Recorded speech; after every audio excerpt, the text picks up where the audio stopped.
Welcome to Easy Meal Planning. We are going to learn how you can plan for the week in a realistic way that's super effective and easy. Most people think that meal planning is too time consuming or too hard, but I would like to offer you that this process will save you so much time and energy in the long run. There is nothing more frustrating than not knowing what you're having for dinner that night and then having to go through the drive-through when that is the last thing you know that you wanted. So the first step is to commit to your realistic plan. That means we're not going to go grocery shopping for 21 meals and then only eat half of those at home and then have to throw out a ton of groceries. That is also very, very frustrating. And so we have to look at our lives realistically and see how we're going to get this done. So I like to start making my plan by deciding when will I go grocery shopping.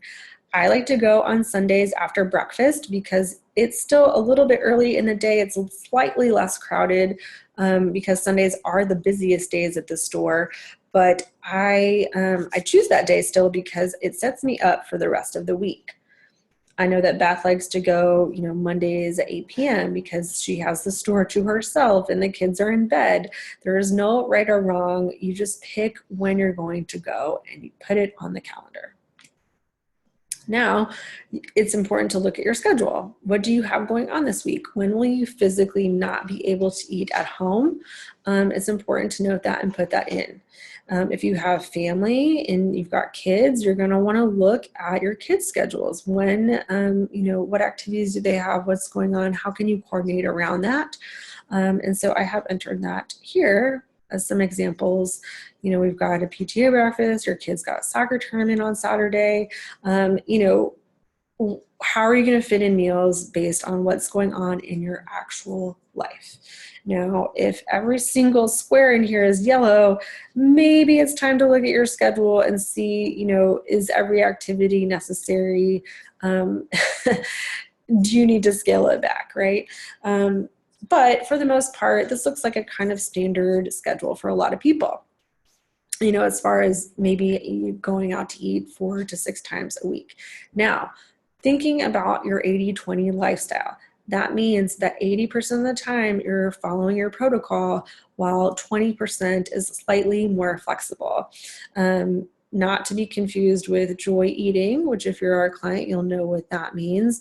And if not, basically what that means is that you've planned to truly enjoy some of your favorite foods that are definitely not on your protocol, but I still wouldn't do that 20% of the time. 20% of the time is, I'm going to try to follow my protocol as closely as I can, even at this restaurant, but I'm not going to worry about it as much. Like I'm not going to think about the oils they're using or, if there's a little bit of something else on there. We're not overthinking it, but we're still kind of adhering for the most part. But if you look at your schedule and you see that you've got, 6, 5+ meals out, then and you're not hitting your goals, it's time to consider, what are you ordering at the restaurants and how else can we tailor this and or your protocol or your goals to become more realistic. So for the sake of this plan, I'm going to go back to my plan, which is no kids, but I will give you guys some notes along the way. So I like to start with breakfast. I want to know, what am I having for breakfast this week? And if you're the type of person or family that can have one recipe for the whole week and then maybe switch out for a new recipe the next week, great. I like a little bit more variety, so I planned for 3 days of one recipe, and then I'm going to make a swap. And then on Saturday, I know it's going to be a little bit more chill for me, so I'm going to do the bacon and eggs thing. And so after I figured out my breakfast, the next thing I think about is, what am I doing for dinner the day that I'm going grocery shopping? Because usually that's a great dinner because I've got all the food ready to go. Of course, if I've been running errands all day or I've been doing something fun, I don't want to come home and spend a ton of time in the kitchen prepping. I want to enjoy my family and fun and, finish my other errands or whatever. So I usually pick something that is pretty quick. For the most part, all of my recipes are quick. So for example, I've chosen this red lentil curry. It's something I can throw into the Instant Pot, just literally put everything in there.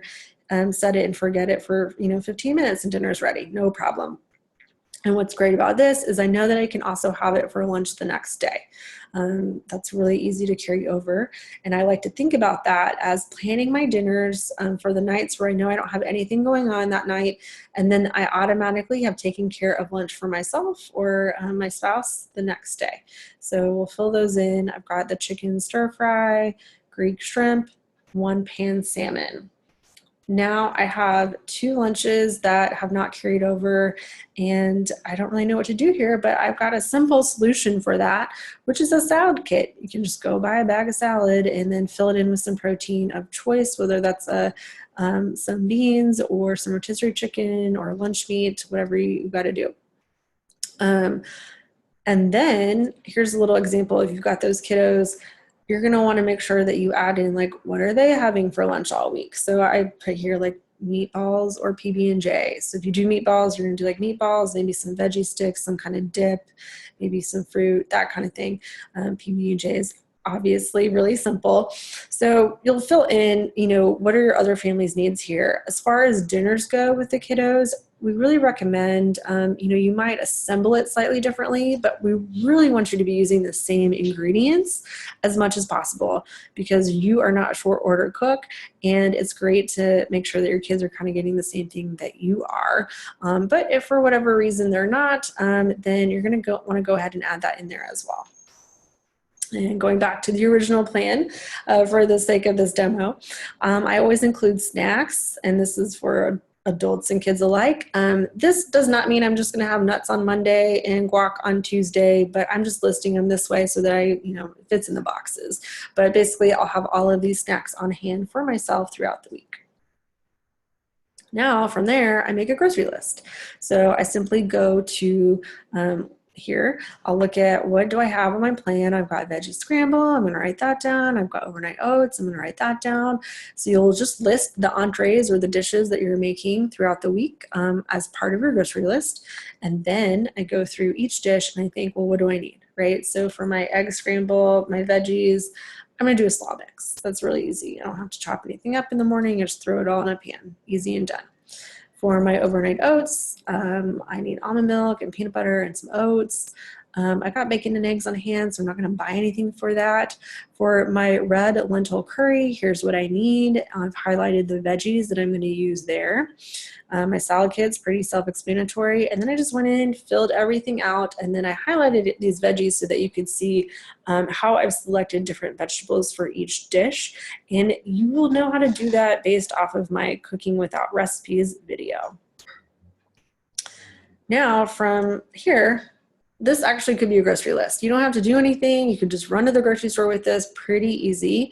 Or I like to organize it into sections of the grocery store so that if I'm actually at the grocery store, I can flow through super easy and make sure that I'm not forgetting anything. So I break it up as produce and then meat and seafood and then everything else, so like bulk, pantry, dairy. And I just write it out here. You can even cut and paste if you do it on your computer. It takes no time at all. So that's your grocery list. Now you know you have everything for the plan that you've made, and now it's time to shop.